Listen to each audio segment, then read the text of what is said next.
Hi, I'm going to specifically look at just these two ERTL, or now under AMT name, kits that I have. And in fact, they're the only two that I have from the original ERTL. So as I said, this one was sort of a sentimental build, going back to the one which I built in the late 70s. And was probably the first car that I'd built at that time with no paint. But what it did do was really make me it was so different from aircraft, because you now had these little extra bits of view on the box as to all of these interesting things that were included. And I didn't know about the larger kits. I'd never looked at these trucks at all. But once I did, it was sort of something all very new. And these big engines, which, as I have said, was a little bit overwhelming actually, and I struggled to achieve a proper finished model with my first truck.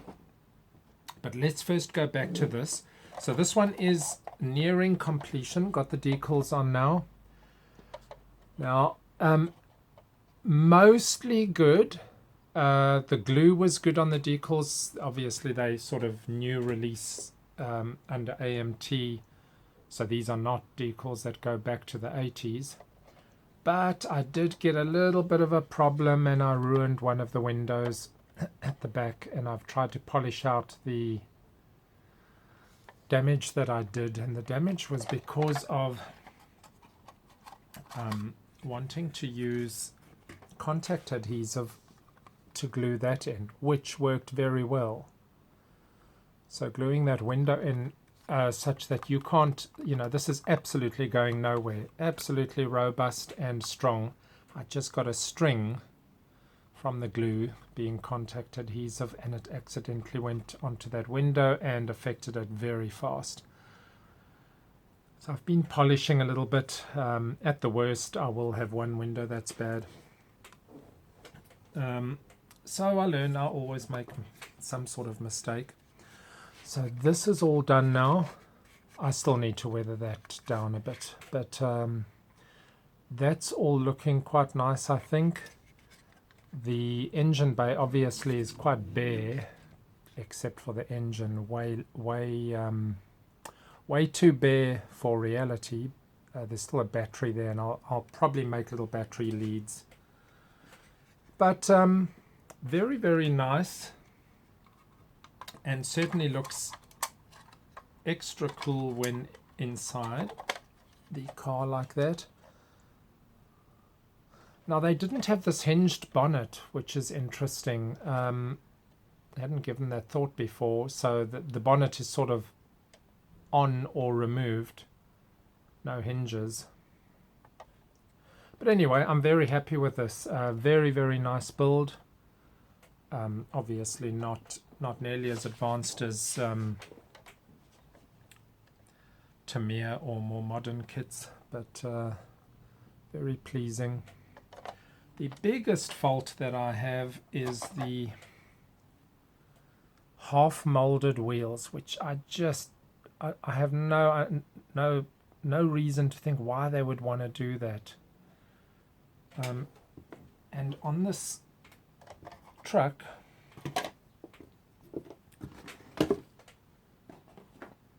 which I think must be just about the same vintage, everything's fine. Very good wheels. So this being the only other one that I have, and I have tried to dechrome some of those parts. Now, you'll remember that I had a little bit of a problem, and I think possibly the bleach gel that I was using was not quite as strong as it could be. And I will redo that. So I'm not cleaning everything, or am I? That's a little bit interesting. I think I was going to keep that. It is a bit bright, but I think it could work.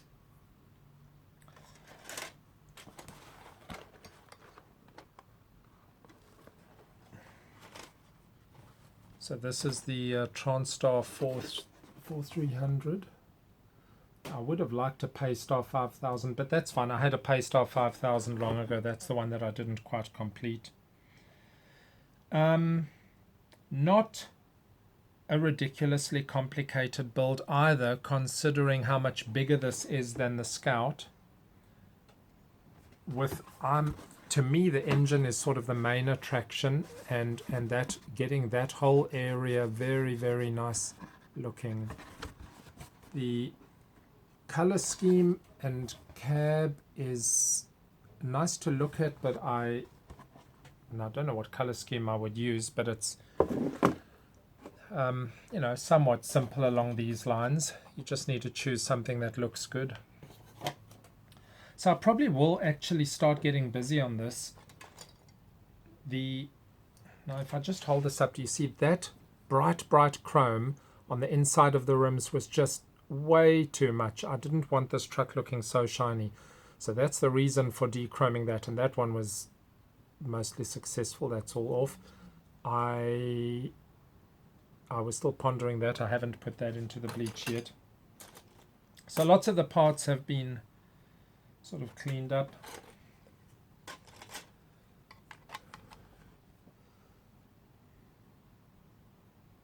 So we'll see. I certainly won't be finishing this year, but I'll start putting pieces together, halves together, cleaning up, and I think this will actually make quite a nice model and might be the last AMT Ertl that I build.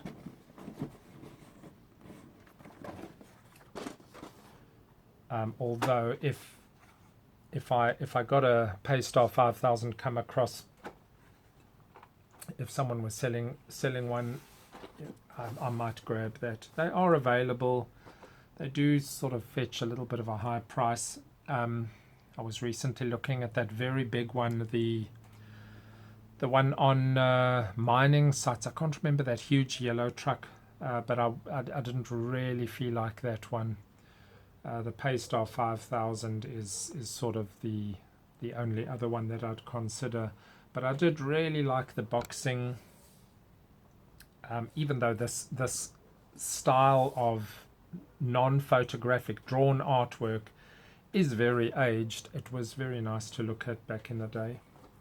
I don't know what the year is on this kit, but I am guessing that it would be hardly much newer than 1980. I'll have a bit of a look on ScaleMates and see. So as this one draws to a close, there's a few 10 or 15 bits still to go on there.